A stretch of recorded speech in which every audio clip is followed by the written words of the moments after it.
Hello student, आपका स्वागत है हमारे यूट्यूब चैनल माँ शारदे एजुकेशन हब में। आज हम क्लास 8 मैथ का चैप्टर 1 पढ़ाएंगे। तो आइए वीडियो को स्टार्ट करते हैं। चैप्टर 1 हमारा परिमेय संख्या है।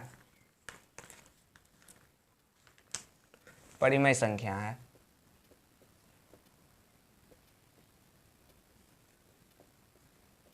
परिमेय संख्या जिसे अंग्रेजी में बोलते हैं रेशनल नंबर। Rational number. तो परिमेय संख्या जान लेने से पहले कुछ संख्याएं जिसकी जानकारी ले लेना अति आवश्यक है। तो देखिए वो कौन कौन सी संख्या है। पहला है प्राकृत संख्या, दूसरा है पूर्ण संख्या, पूर्णांक। तो आइए ये सबका जानकारी लेते हैं। देखिए पहला हमारा है प्राकृत संख्या। प्राकृत संख्या किसे कहते हैं? गिनती की जाने वाली संख्या को प्राकृत संख्या कहते हैं, जिसमें जीरो शामिल नहीं होता है। प्राकृत संख्या में जीरो शामिल नहीं होता है, यानी गणना की जाने वाली संख्या को प्राकृत संख्या कहते हैं। तो गणना की 1 से लेकर के अनंत तक, 1 से लेकर के कुछ भी कोई भी नंबर तक, वो हो गया प्राकृत संख्या। सिर्फ जीरो इसमें शामिल नहीं रहता है प्राकृत संख्या में। तो क्या लिखिएगा? प्राकृत संख्या किसे कहते हैं? गणना की जाने वाली संख्या को, गणना की जाने वाली संख्या को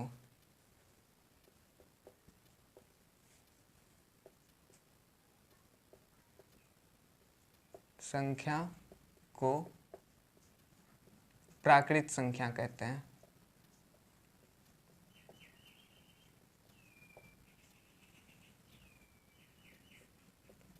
एग्जाम्पल क्या हो जाएगा इसका? जीरो छोड़ के कोई भी संख्या होगा वो प्राकृत संख्या कहलाता है। देखिए जैसे क्या क्या हो जाएगा, 1 हो जाएगा, 5 हो जाएगा, 68 हो जाएगा, 1000 हो जाएगा। कोई भी संख्या 1 से स्टार्ट होकर अनंत तक कोई भी संख्या वो प्राकृत संख्या कहला जाएगा। इसमें जीरो शामिल नहीं होता है। प्राकृत संख्या में जीरो शामिल नहीं होता है, शून्य शामिल नहीं रहता है।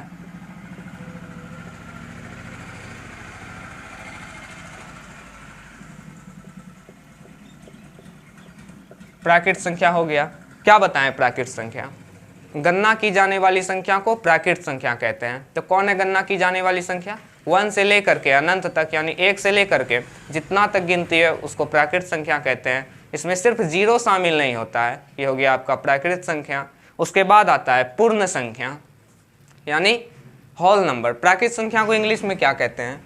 Natural number. Natural number. और पूर्ण संख्या को क्या कहते हैं? पूर्ण संख्या।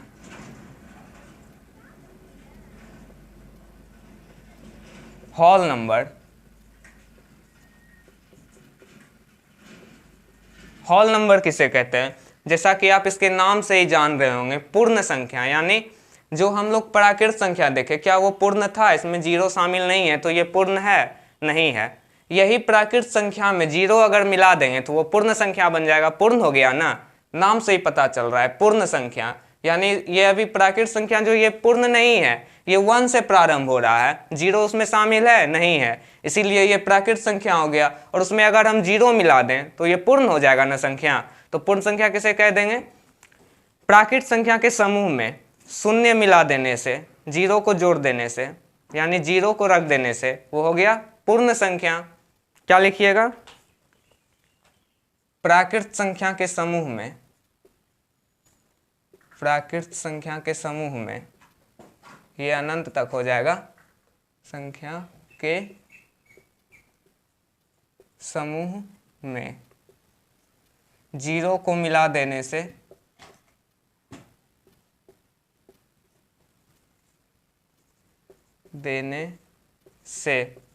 पूर्ण संख्या का निर्माण होता है। ये लिख दीजिए, पूर्ण संख्या का निर्माण होता है, या जो संख्या का निर्माण होता है उसे पूर्ण संख्या कहते हैं। रटना जरा सा भी नहीं है, समझना है इसे, एकदम बेसिक से समझाएंगे ताकि आपको आगे कोई भी चीज में दिक्कत का सामना नहीं करना पड़े। क्या हुआ, पूर्ण संख्या किसे कहें? प्राकृत संख्या के समूह में जीरो मिला दिए। एग्जाम्पल देख लीजिए, तो पूर्ण संख्या शुरू कहाँ से हो जाएगा? जीरो से। 0 1 2 3 अब डॉट डॉट जितना तक गिनती है पूर्ण संख्या। सिर्फ प्राकृत संख्या में जीरो मिला दिए तो वो पूर्ण संख्या बन गया। अब पूर्ण संख्या के बाद क्या आता है? अब आता है सम संख्या, विषम संख्या, पूर्णांक। तो देखिए पहले पूर्णांक देख लीजिए। अब क्या आता है? पूर्णांक।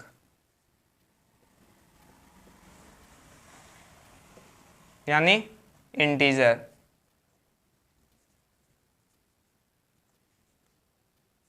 पूर्णांक किसे कहते हैं? देखिए संख्या जो होता है वो धनात्मक भी होता है। जैसे देखिए ये 2 3 4 5 ये धनात्मक है, और इस तरह भी तो होता है -1 -2 -3 -4 -5, तो ये ऋणात्मक है और ये धनात्मक है। तो ये दोनों संख्या, इसी को कहते हैं पूर्णांक। पूर्णांक किसे कहते हैं? शून्य सहित धनात्मक और ऋणात्मक संख्या को पूर्णांक कहते हैं। किसे कह देंगे? पूर्णांक। शून्य सहित, इसमें जीरो भी हो जाएगा, पूर्णांक में जीरो भी आ जाता है। तो इसको लिखेंगे कैसे? देखिए इसको इस प्रकार लिखेंगे, इसे लिखेंगे, देखिए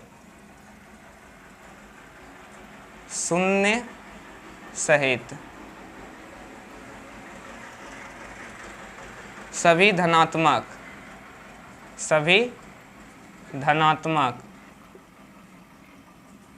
और ऋणात्मक संख्या को पूर्णांक कहते हैं, यानी इंटीजर कहते हैं। एग्जाम्पल इसका क्या हो जाएगा? इसका डिफिनेशन क्या बताएं? देखिए शून्य सहित सभी धनात्मक और सभी ऋणात्मक संख्या को, धनात्मक मतलब तो जानते हैं जो प्लस में रहता है, और ऋणात्मक मतलब भी जानते होंगे जो माइनस में रहता है। तो ये दोनों संख्या को, दोनों संख्या के मिश्रण को, इसे क्या कह देंगे? पूर्णांक। जैसे देखिए 1 2 3 4 5, उसके बाद 0 -1 -2 -3 -4 और -5, ये सब क्या हो गया? पूर्णांक हो गया। माइनस में है ना, ये भी हो सकता है पूर्णांक। -6 -7 -8, माइनस में भी अनंत तक जा सकता है और प्लस में भी अनंत तक जा सकता है। ठीक है, ये आप ऐसे भी लिख सकते हैं 0 1 2 3 4 5। ठीक है, क्या बताएं? पूर्णांक। शून्य सहित सभी धनात्मक और ऋणात्मक संख्या को पूर्णांक कहते हैं। इतना दूर तक उतारना है तो इसे उतारिए। अब पूर्णांक के बाद क्या आता है? अब आता है सम संख्या। क्या आता है? सम संख्या।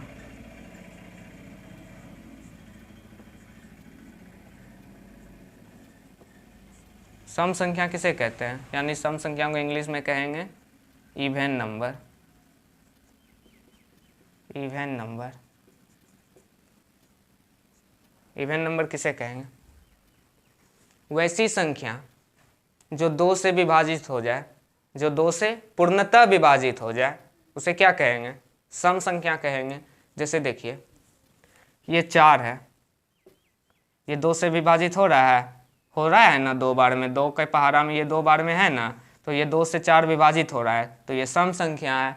ये 6 है, ये भी तो 3 बार में विभाजित हो रहा है। 6 को हम 2 × 3 लिख सकते हैं ना, ये भी तो 3 बार में विभाजित हो रहा है, तो ये भी 6 भी जो हो गया, ये सम संख्या हो गया। तो सम संख्या का परिभाषा कैसे लिखिएगा? वैसी संख्या जो 2 से पूर्णतः विभाजित हो उसे सम संख्या कहते हैं, यानी इवन नंबर कहते हैं। तो लिख लीजिए डिफिनेशन, देखिए लिखिए, वैसी संख्या जो 2 से पूर्णतः विभाजित हो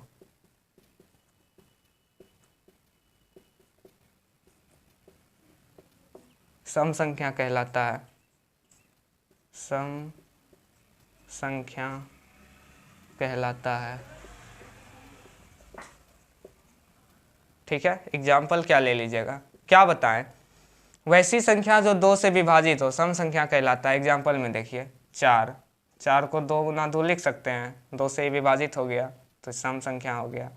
6 को 3 गुना 2 गुना 3 लिख सकते हैं, ये भी सम संख्या हो गया, सम संख्या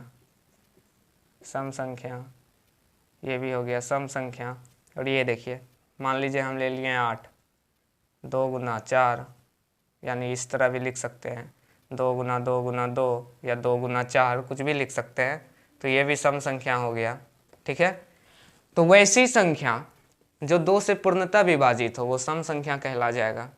जैसे देख रहे हैं 4 2 से विभाजित हो रहा है, चरका में भाग लगाइएगा 2 से, 2 आएगा ना, तो 2 से भाग लग रहा है ना, 6 भी 2 से भाग लग रहा है ना, 6 में भी 2 से भाग लग जाएगा, 8 में भी 2 से भाग लग जाएगा, 10 में भी 2 से भाग लग जाएगा। अब बोलिएगा 13 सम है या विषम, अब आपसे पूछा जाएगा 13 जो है वो सम है या विषम, तो 13 क्या है, 13 में 2 से भाग लग रहा है, देख लीजिए 2 से कभी भी 13 में भाग लगेगा, नहीं लगेगा, तो ये क्या है, विषम, 13 विषम हो जाएगा, यानी सम नहीं है। अब देखिए अब बताते हैं विषम, आपको विषम संख्या किसे कहते हैं, तो देखिए ये एग्जाम्पल मिटा लेते हैं।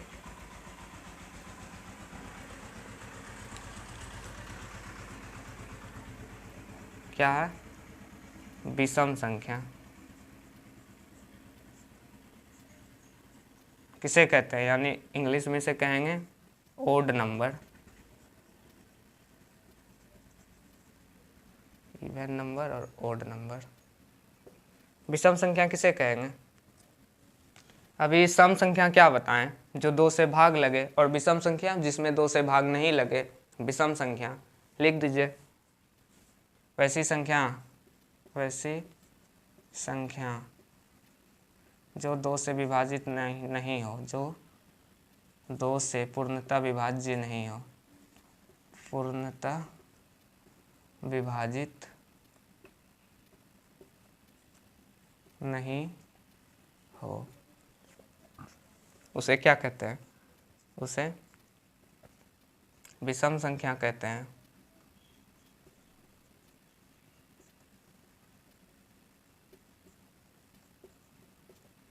तो विषम संख्या किसे कहते हैं, वैसी संख्या जो 2 से पूर्णतः विभाजित नहीं हो, यानी जैसे देखिए बोल देंगे 18, ये तो 2 से विभाजित है, मान लीजिए बोल दिए हम 17, 2 से विभाजित है, ये नहीं है, तो ये विषम हो गया। मान लीजिए बोल दिए 13, 2 से विभाजित है, नहीं है, ये विषम संख्या हो गया। ठीक है, एग्जाम्पल लिख लीजिए, क्या क्या लिखिएगा, कुछ भी लिख सकते हैं, कुछ भी ऐसा लिख दीजिए जो 2 से विभाज्य नहीं हो। जैसे देखिए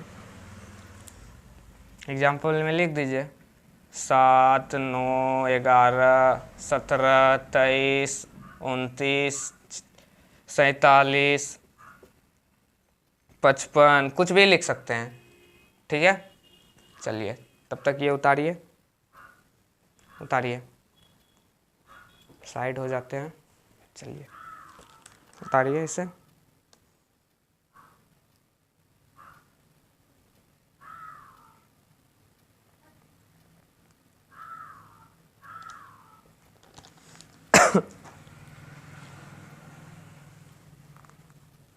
अब हमारा आता है, इसे पहले अब कर लेते हैं। आप देखिए 5 संख्या बताएं ना,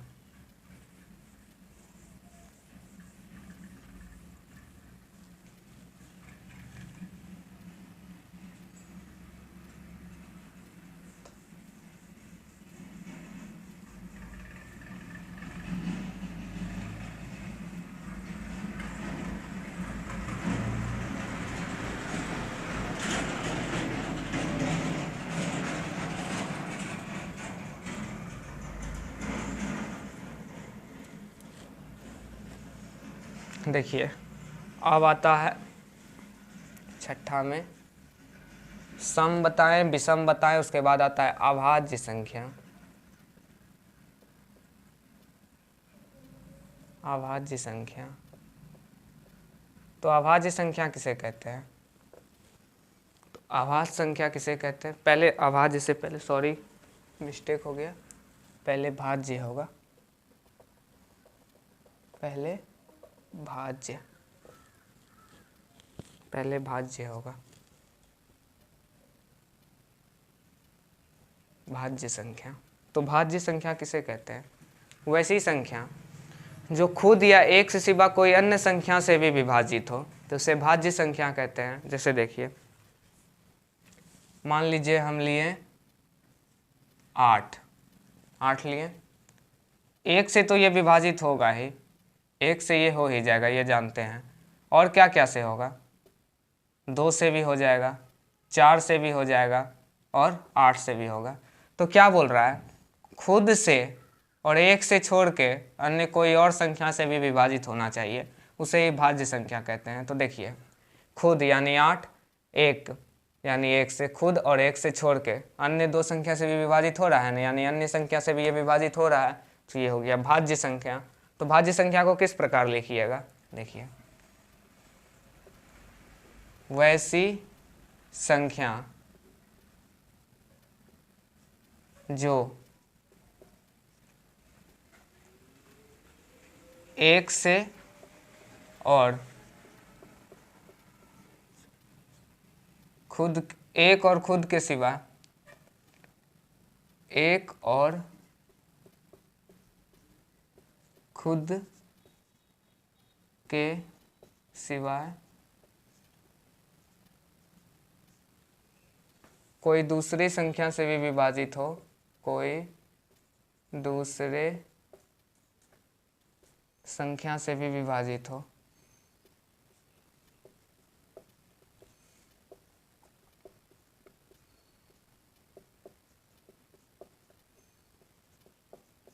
उसे क्या कहते हैं?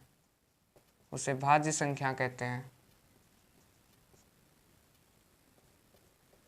ये मिटा लीजिए, न एग्जाम्पल फिर से बताएंगे ही।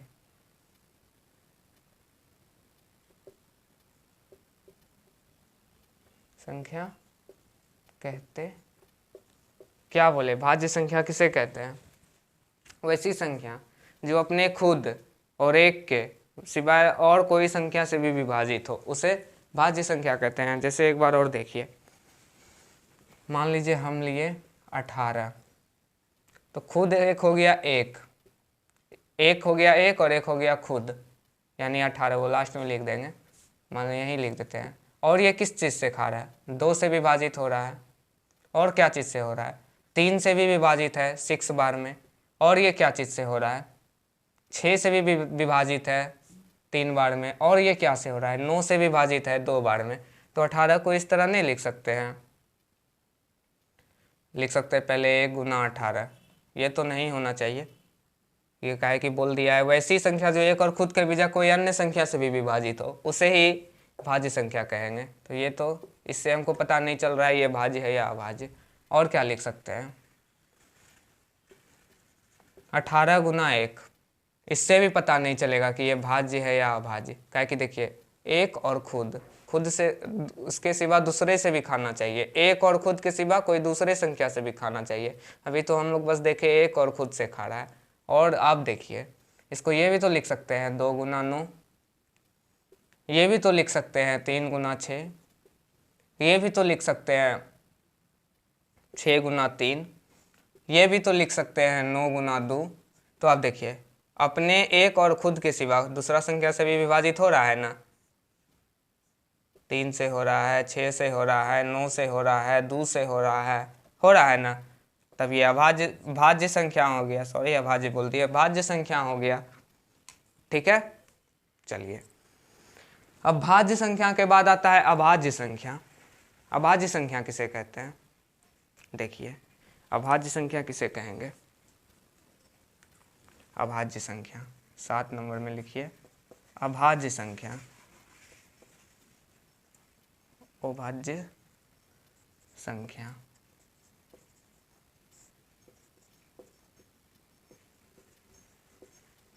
अभाज्य संख्या किसे कहेंगे? नाम से ही पता चल रहा है, भाज्य, जो अन्य किसी दूसरे संख्या से भी भाग लग सके उसे भाज्य कहते हैं। और अभाज्य, अभाज्य तो इसका उल्टा हो जाएगा। जो एक वैसी संख्या जो खुद से और एक यही दो संख्या से विभाजित हो सकता है, अन्य कोई दूसरी संख्या से विभाजित नहीं हो सकता है, उसे ही अभाज्य संख्या कहेंगे। भाज्य संख्या में क्या हो रहा था, एक और खुद के बजाय दूसरे संख्या से भी विभाजित हो तब वो भाज्य कहलाएगा। लेकिन अभाज्य क्या कहलाएगा, जो केवल एक और खुद से ही, खुद का संख्या से ही विभाजित हो, उसे ही अभाज्य संख्या कहेंगे। तो डिफिनेशन लिखिए, देखिए, वैसी संख्या, वैसी संख्या जो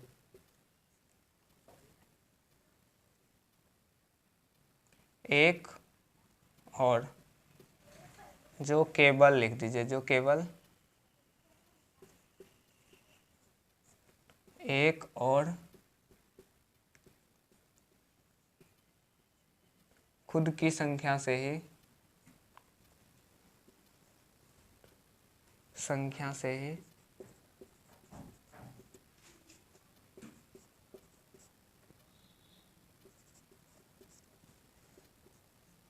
विभाजित हो,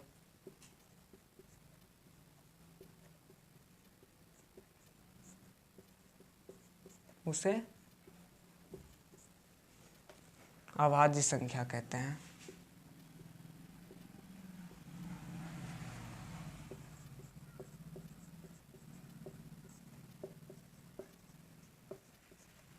क्या बताएं, वैसी संख्या जो खुद से, जो केवल एक और खुद की संख्या से ही विभाजित हो, उसे अभाज्य संख्या कहते हैं। किसे कहते हैं अभाज्य संख्या? जो खुद से और एक से ही सिर्फ विभाजित हो। तो एग्जाम्पल क्या लीजिएगा, एग्जाम्पल देखिए, देखिए एग्जाम्पल, ये इसका एग्जाम्पल है, यहाँ एग्जाम्पल। मान लीजिए हम ले लिए 13, पहले शुरू से स्टार्ट करके दिखाते हैं। मान लीजिए हम ले लिए 3, 3 क्या है, देखिए इसे 1 गुना 3 लिख सकते हैं, 3 गुना 1 लिख सकते हैं। ये खुद और एक के सिवा कोई और संख्या से विभाजित हो रहा है? नहीं हो रहा है, देख लिया ना, 1 से 3 बार में, 3 से 1 बार में। या तो 1 से ये विभाजित हो रहा है या अपने खुद 3 से विभाजित हो रहा है। तो क्या ये अभाज्य संख्या हो, भाज्य संख्या होगा? नहीं, ये अभाज्य संख्या हो जाएगा। भाज्य संख्या होने के लिए क्या होना चाहिए, ये 1 और 3 से विभाजित होने के सिवा और कोई अंक से, सॉरी, संख्या से विभाजित होना चाहिए। तो ऐसा तो इसमें नहीं हो रहा है, ये सिर्फ खुद से ही और एक से ही विभाजित हो रहा है। तो ये क्या हो गया, अभाज्य संख्या ये हो गया। ठीक है, चलिए स्क्रीनशॉट ले लीजिए।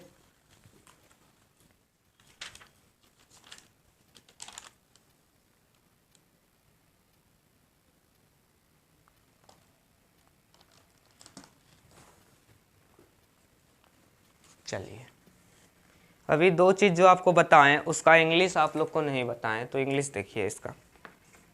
भाज्य संख्या को कहता है कंपोजिट नंबर, कंपोजिट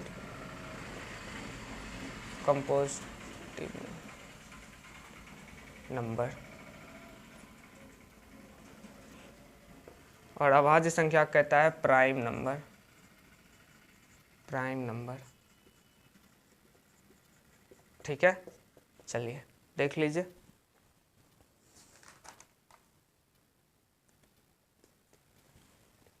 चलिए, कंपोजिटिव नंबर और प्राइम नंबर, कंपोजिटिव नंबर और प्राइम नंबर।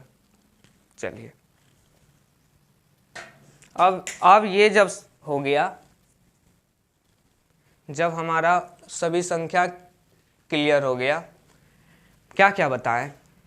पहला क्या बताए थे, क्या बताए थे पहले, प्राकृत संख्या क्या है। उसके बाद क्या बताए थे, पूर्ण संख्या क्या है, पूर्णांक क्या है, सम संख्या क्या है, विषम संख्या क्या है, भाज्य संख्या क्या है, अभाज्य संख्या क्या है, सब चीज़ बता दिए थे। एक बार रिमाइंड कर लीजिए, प्राकृतिक संख्या क्या बताए थे प्राकृत संख्या बताए थे कि वैसी संख्या गणना की जाने वाली संख्या को प्राकृत संख्या कहते हैं। उसके बाद पूर्ण संख्या बताए थे। पूर्ण संख्या किसे कहते हैं? गणना की जाने वाली संख्या क्या था? प्राकृत संख्या में जीरो शामिल नहीं था, और पूर्ण संख्या यानी वो पूरा होना चाहिए, तो उसमें जीरो शामिल हो गया तो उसे पूर्ण संख्या कह दिए। पूर्ण संख्या के बाद आप लोग को पूर्णांक बताए थे।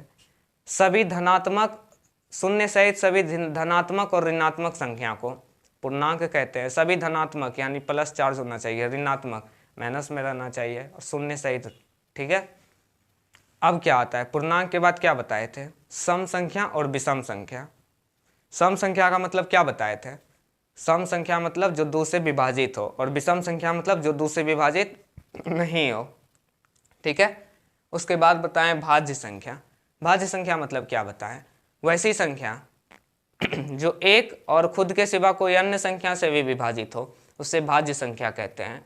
और दूसरा क्या बताएं? अभाज्य संख्या। वैसी संख्या जो केवल एक और खुद की संख्या से विभाजित हो, उसे अभाज्य संख्या कहते हैं।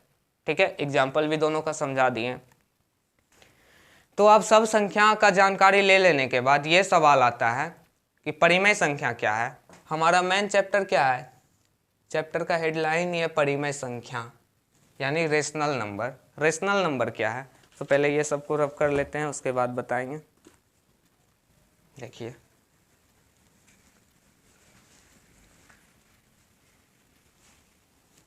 परिमेय संख्या सिर्फ रहेगा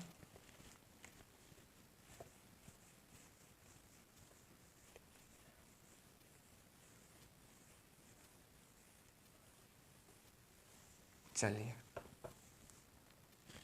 क्या बता रहे थे? परिमेय संख्या क्या है? तो परिमेय संख्या क्या है? परिमेय संख्या क्या है? देखिए,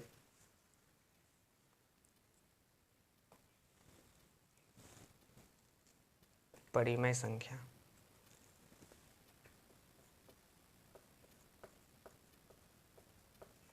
वैसी संख्या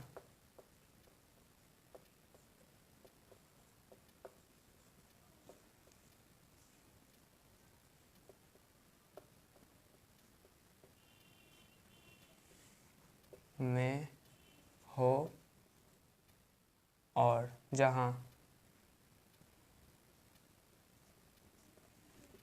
p is not equal to 0, उसे परिमेय संख्या कहते हैं।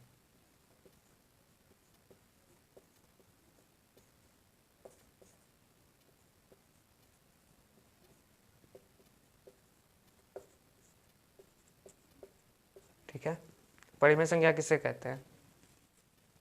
वैसी संख्या जो p बाय क्यू के रूप में हो और जहां p is not equal to 0 हो, उसे ही परिमेय संख्या कहते हैं। तो इसका मतलब क्या हुआ? देखिए क्या बोल रहा है? वैसी संख्या जो p बाय क्यू के रूप में हो और जो नीचे q है वो 0 के बराबर नहीं हो। ठीक है, कुछ भी हो, 1 हो, 2 हो, 3 हो, 0 नहीं हो। चलिए, तो इसका समझिए क्या ये कहना चाह रहा है। देखिए, जैसे मान लीजिए हम 4 लिए, कुछ नहीं है तो इसके नीचे हम 1 दे सकते हैं। ठीक है, तो ये p बाय क्यू के रूप में आ गया ना, ऊपर p नीचे q, और ये भी आ गया जहाँ पे q जो है 0 के बराबर नहीं है, 1 है, 0 से बड़ा है। ठीक है, 0 से बड़ा रहना चाहिए।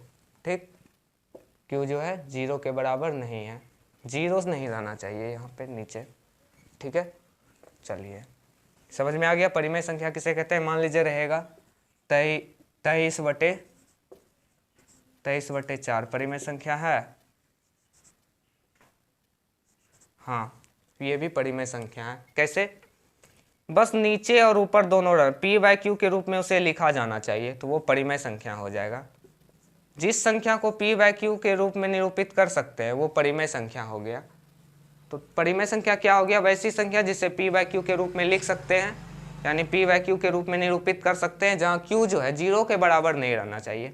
ध्यान में बस ये रखना है कि p बाय क्यू के रूप में निरूपित किए तो वो 0 के बराबर q जो है 0 के बराबर नहीं रहना चाहिए, तो उसे क्या कह देंगे?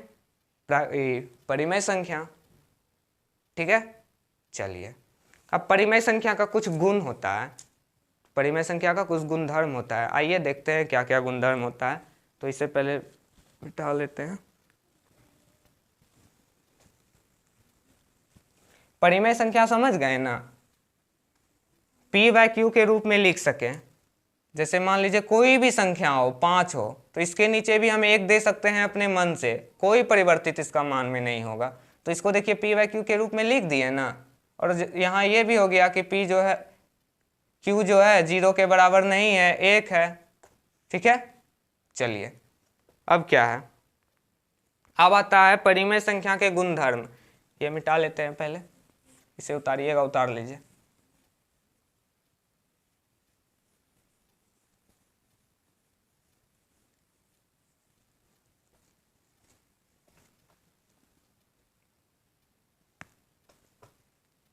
परिमेय संख्या के गुणधर्म।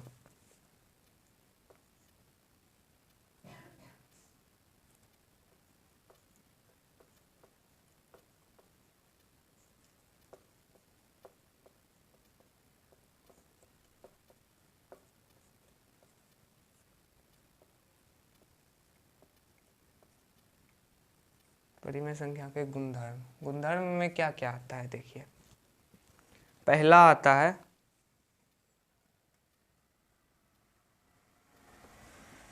समृद्ध, यानी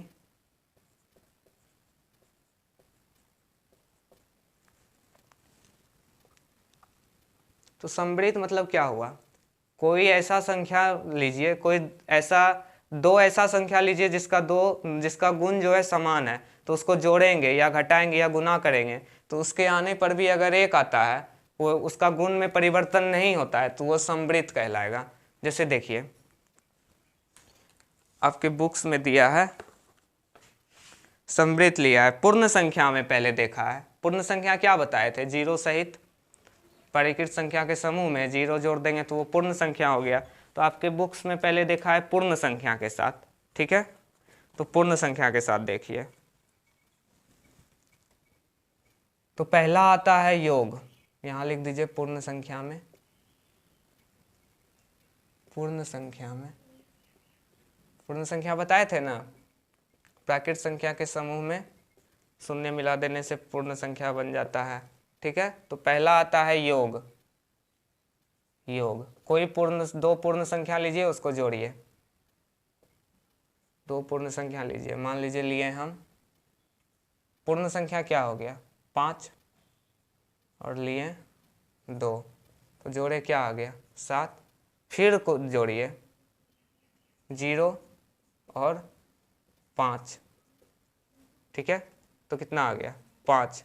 7 पूर्ण संख्या है, हाँ है। 5 पूर्ण संख्या है, हाँ है। ठीक है, 0 सहित सभी संख्या पूर्ण संख्या है।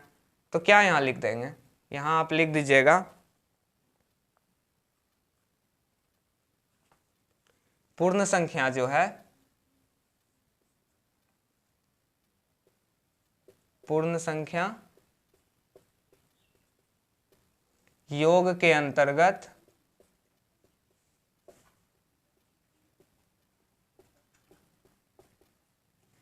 समृद्ध है। योग के अंतर्गत क्या है, समृद्ध है। समृद्ध मतलब बताएं ना, गुण समान रहना चाहिए, जोड़े घटाए या गुना करें, दो दो संख्या लेकर के भिन्न भिन्न मान दे करके जोड़े घटाए या गुना करें, तो वो मतलब उसका गुण समान रहना चाहिए। जैसे देखिए पहले 5 में हम जोड़े 2 तो 7 आया, यानी पूर्ण संख्या आया। फिर 5 में हम 0 जोड़ दिए तब भी वो 5 आया, और वो 5 भी पूर्ण संख्या ही है। तो किसी भी प्रकार जोड़े दो दो संख्या लेकर के तो गुण समान ही ना आया, रिजल्ट अलग अलग आया, मान भिन्न भिन्न आया।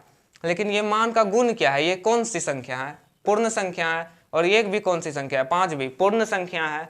तो दोनों तो सेम ही आ गया, पूर्ण संख्या आया। तो अगर योग देखिए, पूर्ण संख्या का योग, पूर्ण संख्या योग के अंतर्गत समृद्ध है। इसका मतलब ये निकलता है, यदि कोई दो पूर्ण संख्या को किसी भी पूर्ण संख्या से जोड़ते हैं, यदि कोई पूर्ण संख्या को किसी पूर्ण संख्या से जोड़ते हैं, तो उसका मान जो आता है वो भी पूर्ण संख्या ही होता है। नोट्स करके लिख लीजिए, यदि किसी पूर्ण संख्या को दो भिन्न भिन्न पूर्ण संख्या के साथ जोड़ते हैं, तो उसका मान भी पूर्ण संख्या ही आता है, इसलिए वो समृद्ध हो गया। पूर्ण संख्या योग के अंतर्गत समृद्ध है, यानी गुण समान है। ठीक है। दूसरा, योग के बाद आता है व्यवकलन। क्या आता है? व्यवकलन यानी घटाव। दूसरा आता है व्यवकलन,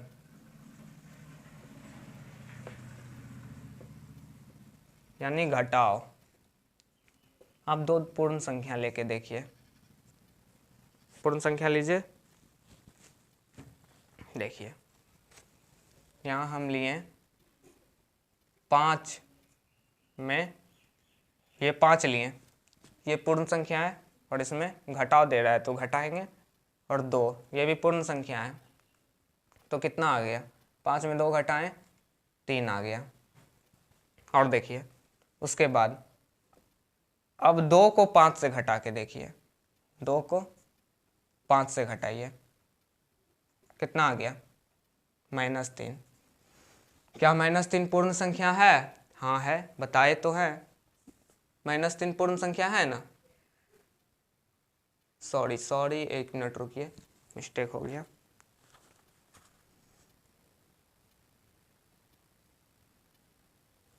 पूर्ण संख्या नहीं है ये, -3 जो है ये पूर्ण संख्या नहीं है। पूर्ण संख्या तो 0 से ही है ना, 0 प्राकृत संख्या के समूह में 0 जोड़ दिए तो वो पूर्ण संख्या हो गया। तो देखिए -3 आ गया, ये पूर्ण संख्या है? नहीं है। तो देखिए ये तो पूर्ण संख्या आ गया, पूर्ण संख्या को पूर्ण संख्या से घटाएं, पूर्ण संख्या आ गया। अब देखिए पूर्ण संख्या को फिर से पूर्ण संख्या से घटा रहे हैं, छोटी पूर्ण संख्या को बड़ी पूर्ण संख्या से घटा रहे हैं, तो पूर्ण संख्या नहीं आ रहा है। क्या आ रहा है? ये पूर्णांक आ गया है। तो ये क्या हो गया? तो यहां लिखिएगा पूर्ण संख्या योग के अंतर्गत, योग तो ऊपर कर दिए, घटाव के अंतर्गत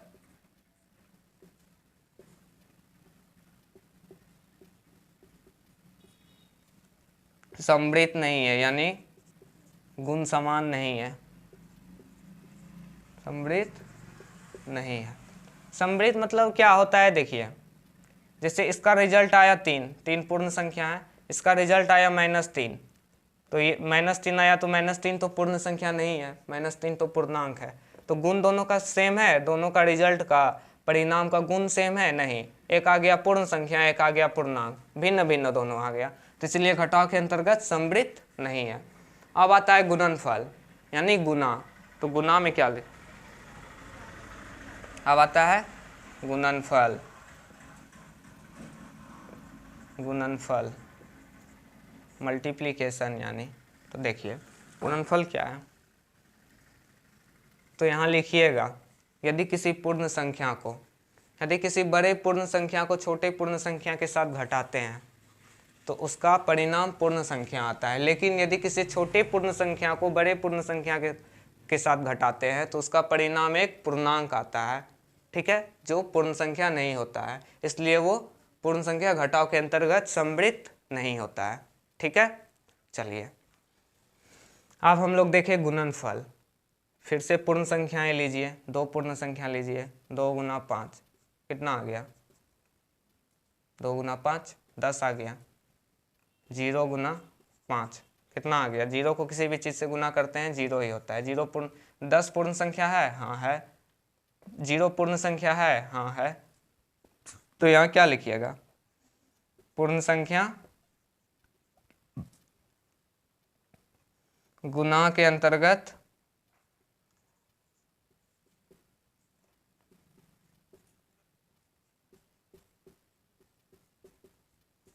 पूर्ण संख्या गुना के अंतर्गत समृद्ध है।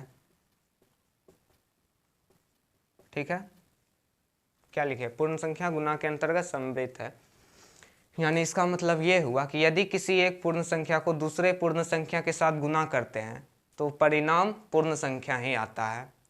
ठीक है,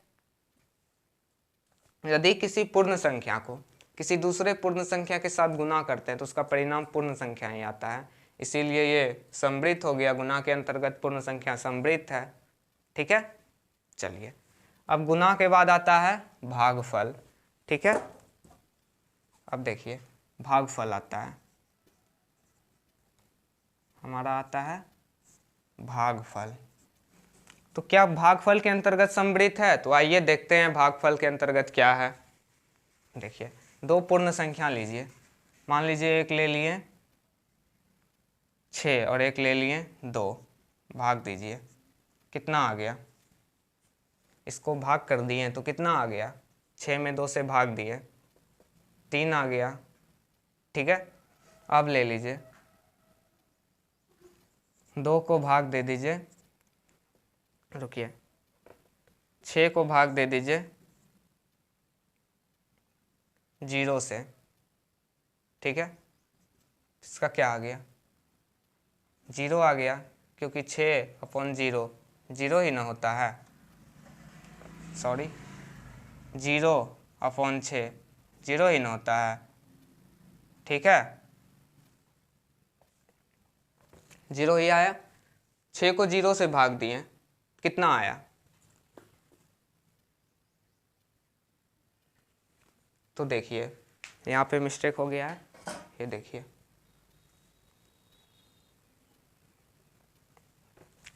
कोई संख्या लीजिए, कोई एक पूर्ण संख्या लीजिए, 2 और एक लेते हैं 5, तो क्या लिख देंगे? 2 और 5 लिए तो ये क्या लिखेंगे? इसका मतलब है ये 2/5 है। तो देखिए पूर्ण संख्या को पूर्ण संख्या से भाग देते हैं तो क्या वो पूर्ण संख्या आ रहा है? नहीं आ रहा है। देखिए ये 2 पूर्ण संख्या है, 5 भी पूर्ण संख्या है, पूर्ण संख्या को पूर्ण संख्या से भाग दे रहे हैं तो क्या वो पूर्ण रिजल्ट में पूर्ण संख्या आ रहा है? नहीं, ये तो पूर्णांक आ रहा है, प्लस में 2/5 है, तो इसका मतलब ये पूर्णांक आ रहा है। ठीक है, ये तो पूर्ण संख्या नहीं है ना, ये तो पूर्णांक है। तो पूर्ण संख्या को पूर्ण संख्या से भाग करते हैं तो परिणामी पूर्णांक आता है। ठीक है, तो यहाँ लिख दीजिएगा पूर्ण संख्या गुणा के अंतर्गत, सॉरी भाग के अंतर्गत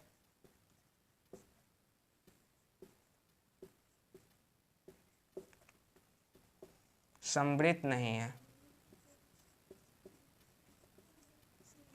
सम्मिलित नहीं है।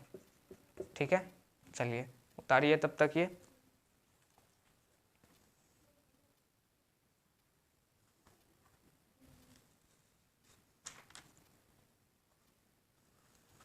चलिए अब इसे रब कर लेते हैं।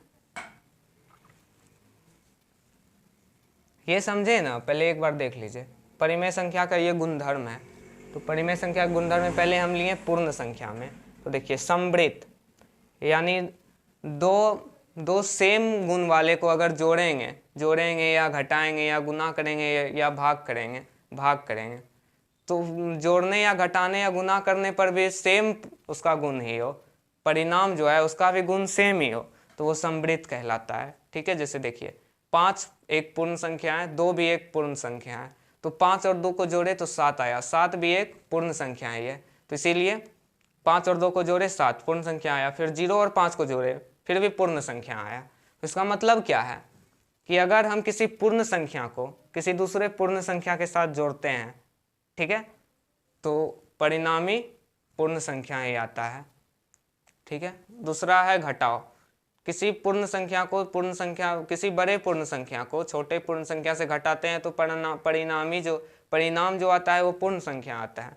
लेकिन यदि किसी छोटे पूर्ण संख्या को बड़े पूर्ण संख्या से घटाते हैं, छोटे पूर्ण संख्या के साथ बड़े पूर्ण संख्या को घटाते हैं तो परिणामी क्या आता है? एक पूर्णांक आता है जो पूर्ण संख्या तो इसलिए ये घटाव के अंतर्गत सम्मिलित नहीं होगा।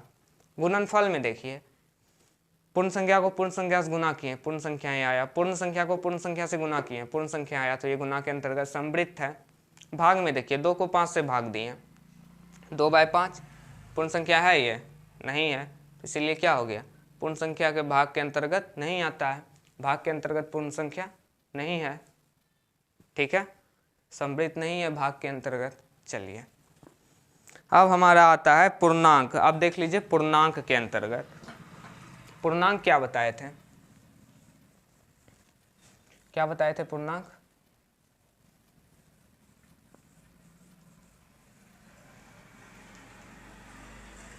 रिमाइंड करिए माइंड में, पूर्णांक क्या बताए थे?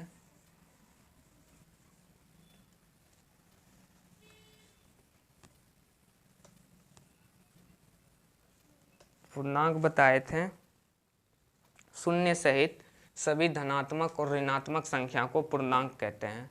क्या बताए थे? शून्य सहित सभी धनात्मक और ऋणात्मक संख्या को पूर्णांक कहते हैं। तो देखिए, लिखिए इसको, कैसे लिखिएगा देखिए। तो समवृत्त में देख रहे थे हम, अभी क्या चीज़ में देख रहे हैं? पूर्णांक में। इस बार देख रहे हैं पूर्णांक में। चलिए, तो पूर्णांक में देख रहे हैं तो पहला क्या आता है? योग आता है। पूर्णांक क्या बोले थे? शून्य सहित सभी धनात्मक और ऋणात्मक संख्या। तो पहले कोई संख्या पूर्णांक लीजिए। मान लीजिए हम लिए 4 प्लस -3। शून्य सहित सभी धनात्मक और ऋणात्मक, एक धनात्मक संख्या है, ये ऋणात्मक संख्या है, योग किए तो 4 में 3 गया, कितना बचा? 1 बचा। तो क्या ये पूर्णांक आया? हाँ, पूर्णांक आया ये। उसके बाद -3, उसके बाद इसमें जोड़ देंगे 0। तो देखिए कितना आया? -3 में 0 जोड़ेंगे, -3। क्या ये पूर्णांक आया? हाँ, पूर्णांक आया। तो ये क्या हो गया? यदि किसी पूर्णांक को किसी पूर्णांक के साथ जोड़ते हैं तो परिणामी पूर्णांक ही आता है। तो परिणाम जो आता है वो पूर्णांक आता है। ठीक है, लिख लीजिए। क्या लिखिएगा? लिखिएगा पूर्णांक योग के अंतर्गत समवृत्त है।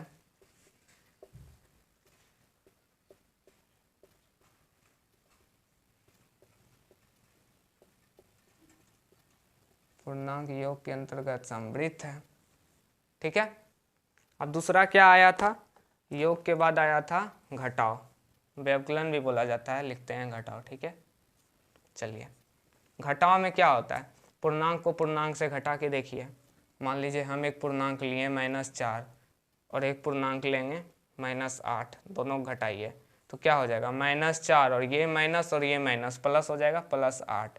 क्या आया? 8 में 4 गया, 4। फिर से एक देखिए, फिर से लिए, मान लीजिए एक लिए -2, फिर एक लिए -5। ठीक है, तो क्या हो गया? -2 माइनस +5, क्या आया? 3। फिर एक लेके देखिए, अब लीजिए -8 -1, तो क्या हो गया? -8 माइनस +1 बराबर 8 में 1 गया -7, और जो बड़ा है उसका चिन्ह। तो इससे क्या रिजल्ट मिल रहा है कि यदि किसी पूर्णांक को पूर्णांक से घटाते हैं, यदि किसी पूर्णांक को पूर्णांक के साथ घटाते हैं तो जो परिणाम आता है वो भी पूर्णांक ही रहता है। ठीक है, चलिए, तो जो परिणाम रहता है वो भी पूर्णांक आता है।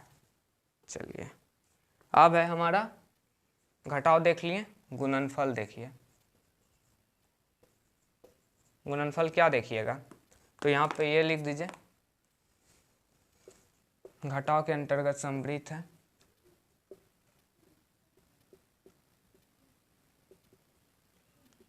समवृत्त है। ठीक है, घटाव के अंतर्गत समवृत्त है।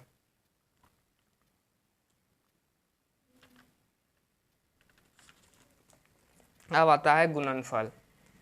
तो गुणनफल में देखिए, गुणनफल में क्या होगा? एक पूर्णांक लीजिए, एक पूर्णांक लिए मान लीजिए -8 और एक पूर्णांक लिए मान लीजिए -2, 8 दूनी 16।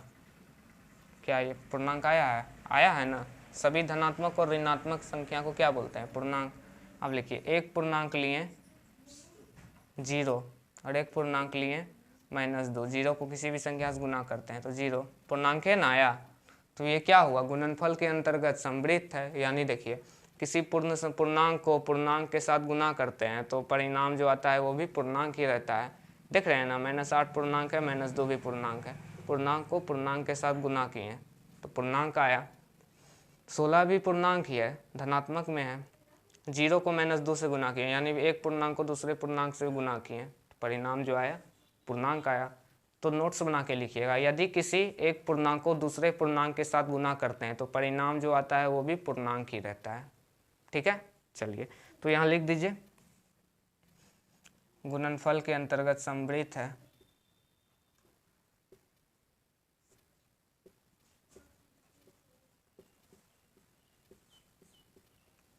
समवृत्त है, ठीक है।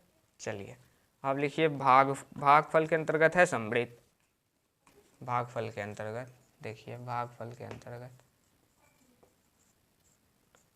तो देखिए मान लीजिए हम लिए 1.-2 और 1.3, तो -2/3 क्या हो गया? क्या ये है समवृत्त भागफल के अंतर्गत? नहीं है, भागफल के अंतर्गत समवृत्त ये नहीं है, ये बटे में आ गया, ये तो परिमेय संख्या हो गया, देखिए p/q के रूप में आ गया। हम तो देख रहे हैं यहाँ पूर्णांक का ना, हम यहाँ क्या देख रहे हैं? पूर्णांक का, लेकिन आ क्या गया है? आ गया है ये परिमेय का, तो ये क्या हो जाएगा? ये हमारा हो जाएगा भागफल के अंतर्गत समवृत्त नहीं है।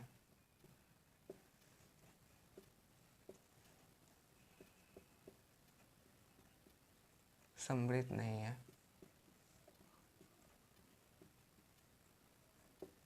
ठीक है। चलिए उतारिए, स्क्रीनशॉट ले लीजिए।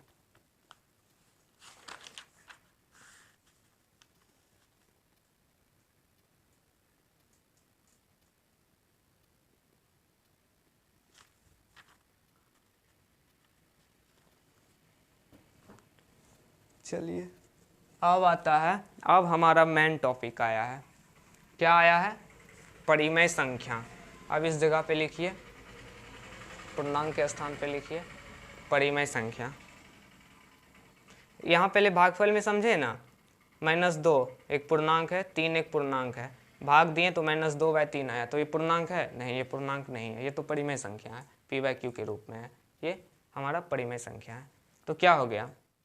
-2 अगर किसी पूर्णांक को किसी पूर्णांक के साथ भाग करते हैं तो परिणाम जो आता है वो पूर्णांक नहीं आता है, ठीक है। चलिए आप देखिए परिमेय संख्या में मैन हमें वही जानना है। चलिए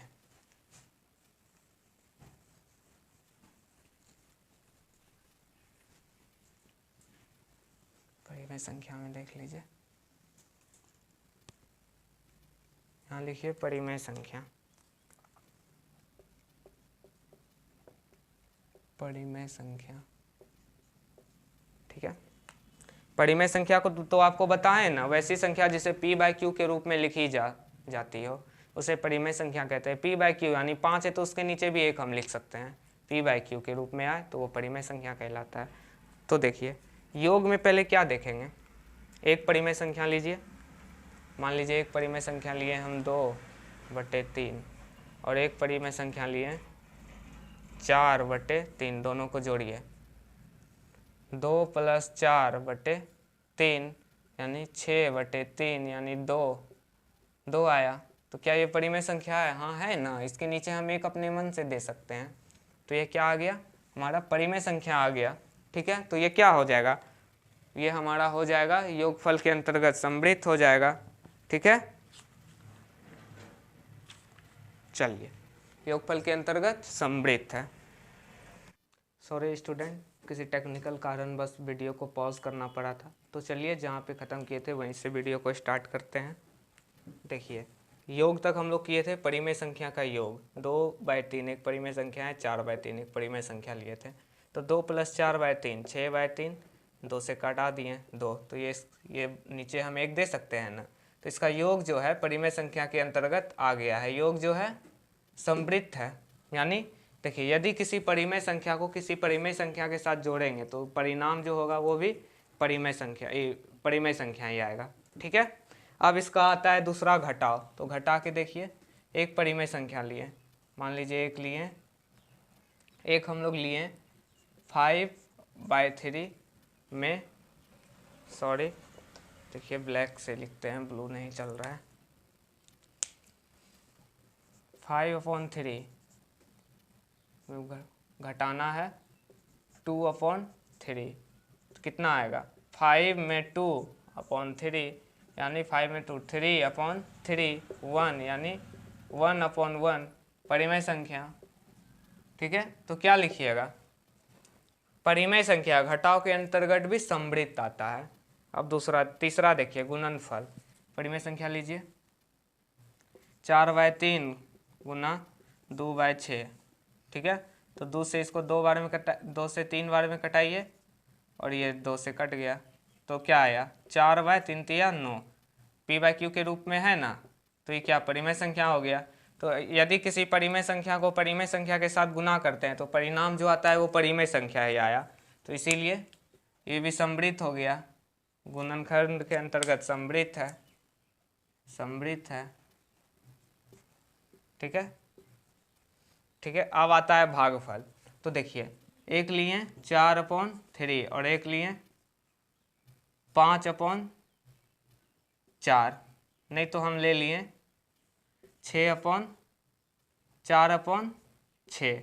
ठीक है, चलिए एक परिमेय संख्या को दूसरे परिमेय संख्या से भाग दे रहे हैं, तो क्या लिखेंगे 4/3, ये तो जानते होंगे यहाँ से भाग का चिन्ह हटता है तो गुना आता है, गुना आता है तो 4 जो ऊपर है वो नीचे आ जाता है, नीचे वाला ऊपर आ जाता है, 6/4, 4 कट गया, 3 से 2 बार में आ गया, तो क्या आ गया 2/1। तो परिमेय संख्या जो है भाग के अंतर्गत भी समृद्ध है। देख लिए, यदि किसी परिमेय संख्या को परिमेय संख्या के साथ भाग देते हैं तो जो परिणाम आता है वो भी परिमेय संख्या ही आता है, इसीलिए भागफल के अंतर्गत भी समृद्ध है।